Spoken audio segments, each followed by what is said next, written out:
Hey guys, Salty and Pepper here, and yes, it's actually dark out because we saw a movie at night because there were no showings during the day because it's a limited release, an independent film. What's the name of it again? I knew you were going to ask me. The violent With something nature regard or something. You gotta look it up. What it really is honestly, while she's looking up the name of the movie, here's my summation. It's the best Friday the 13th movie ever made. Okay. That's my opinion. What did you think? Well, I thought it was very original. So there's no, so there's no soundtrack. In a violent nature. In a violent nature. So there's no soundtrack.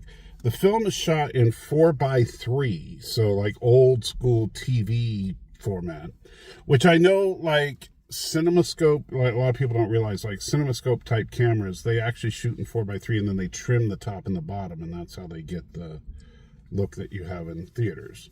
Okay. So they probably shot it on something, some older equipment, and then they decided, why trim off excess picture when we can just show it all? Plus, it makes it look different. But it was kind of jarring to see something in 4:3 after being used to widescreen for so long. Jason in this is named Johnny. So, but there's no, and the story is ridiculously simple. Basically, Johnny is in the woods, buried, dead. However, there's a mysterious object that keeps his soul at rest, that when it gets disturbed towards the beginning of the film, Johnny goes on a killing spree. But from the point of them disturbing the object to about maybe 15 minutes before the end of the movie, all of that is done from Johnny's perspective, which is really weird because there's almost no dialogue, and there's also almost no camera work. And when I say that, the camera is always right behind Johnny and just following him wherever he's walking. So you kind of see the world from his perspective. And there's a few places where the camera breaks from that, like, and most of the places where the camera breaks from it are really good long one take shots where, like, you'll see some people like a quarter mile away and you see them the whole time as Johnny is slowly approaching them and figuring out how he's going to kill them and then executing the kill. And then we move on to the next scene. But it was all done in one really long shot that just made it feel even more terrifying to me, because it was like, we always think about these Friday the 13th movies and stuff, how stupid it is that the unkillable monster is always walking really slowly and yet manages to catch everybody. But this almost makes it, this actually, even though that is what happens in this movie, it makes sense in this movie because you see it from his perspective. You see how he does it. Does that make sense? Yeah. So what do you think? You're more into I thought it, you keep... You used to be into horror a lot. Yeah, used to be. Yeah, but I've never been really into horror. I know, but I haven't been into it for a couple decades, but I thought it was very original. It was, I would say, one of the first horror movies where I really did not care that these people were getting killed. I really didn't. And were they millennials or whatever the heck they were? No, they were Generation Z. Okay, they were so annoying. Remember, Ime, I think, is a millennial.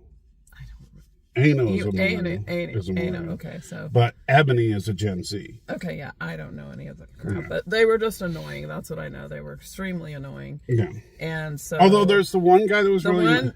There was a couple of them that I liked, but yeah, unfortunately, the trope where, oh, you can pick out the good one because they're the one that's going to survive. I couldn't figure it out at the beginning because I figured there's this one dude that's just the nicest guy ever. And he's also the only one that knows the lore behind what's going on. And he ends up getting axed right away. So he was kind of likable, but nobody else was. Well, I thought that and they weren't the typical, camp counselors where you're like, okay, they deserve to die. But these guys were so annoying. They're just annoying. Yeah. They were so annoying. But I'm saying there were some decent people in the group. But I'll tell you, none of the girls that I care about at all. Of course not. You don't ever like the girls. No, but I'm just saying, like when you look at Laurie Strode, I cared about her as far as her character. That's because she was a good girl. But none of these girls were. No. But I liked the one dude that was the first to die. I liked the ranger that shows up later in the film. You know what I'm talking about? There was only one ranger. I thought there was two for some reason. No, there was one ranger. I thought the boyfriend of the couple that had the cabin was a ranger for some reason. Maybe I just got confused. But, yeah, the rest were just pretty much annoying. They were extremely annoying. But I think the point of this movie was really to show you things from the serial killer's perspective. And he was... And it's kind of funny because... like Jason, you can tell this was so heavily influenced by Friday the 13th. I mean, this was Jason, except in Canada, and which is kind of funny, instead of a hockey mask, which would be the Canadian thing, he wears a firefighter's mask. From way back, whenever it was, because it's... Yeah, but Johnny... the legend was that Johnny was we're not gonna say slow. He said, and that's when they got really annoying. Because they started talking about how you can't say the R word, which I've said before if you've seen my live streams on the other channel, I don't mind using the word if you're using it technically in the correct way. I just don't like when people use the word to say something is bad or lame or something. I don't like it used in that way. Yeah. But anyway, but that's, so he's mentally deficient, I think, at one point they call him. However, he was anything but. He was He didn't say mentally deficient. He said mentally restrained. Yeah, that's what he said. Which, that's definitely a Gen Z way to say it. Because he was trying to not say. But he was... But I think he was anything but, because he was very clever, and you could, even though the killer, like Jason and Michael Myers, never talks in the entire film, and the killer is the main character, you could see his thought process on screen, and that's tough to do. So you kind of figured out what you knew right away what he was looking for. And you knew, and we learned the lore through the people he kills, but while he's definitely a messed up person and belongs locked up, and he's technically like some kind of supernatural ghoul kind of thing, but if he was a real person, he would need to be locked up. But he is sympathetic at the same time. Because when you learn his story, it's not like he was a raving lunatic before he started killing people, Yeah. So overall, where do you think on our scale of 0 to 100, where would you put this? Keeping in mind, we're rating this as a horror movie, not as an action movie or, a biblical epic or something like that. That doesn't make any sense. Well, I'm saying, as an action movie, this would suck. But but I'm saying, as a horror movie, I think it was really well done, even if I didn't like all the characters. Well, because I'm thinking like maybe close to an 80. But what do you think? Yeah, I can agree with that. Okay, so 80 on critic lists it will be, and so.